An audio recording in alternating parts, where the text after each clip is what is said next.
Let's write the structural formula for 2-methyl 2-propanol.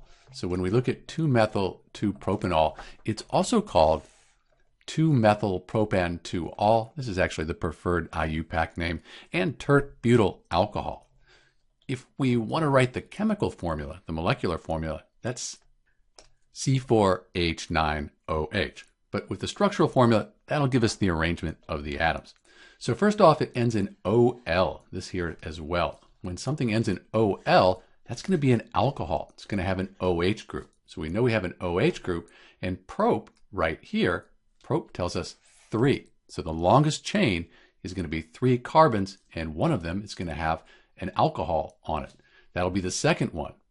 We'll also have a methyl group on the second carbon as well. So let's put that together. So here we have propane, 3 carbons in a row, single bonded. These lines here, they go to hydrogen atoms. This is an alkane because it's all single bonds. This is the longest chain. So let's write 1, 2, 3, number our carbons. And now on the second carbon here, we have our alcohol. Let's put an alcohol group. That's the OH. And then we also have a methyl group on the second carbon. A methyl group, that's CH3. So let's put a carbon with 3 hydrogens on it right here on our second carbon. So this is the structural formula for 2-methyl 2-propanol.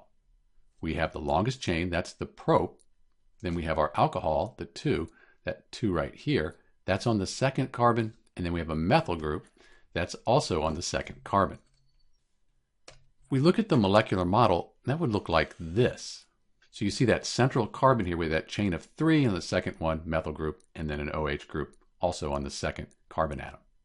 We could also look at a skeletal formula as well. And you can see why another name is tert-Butyl alcohol.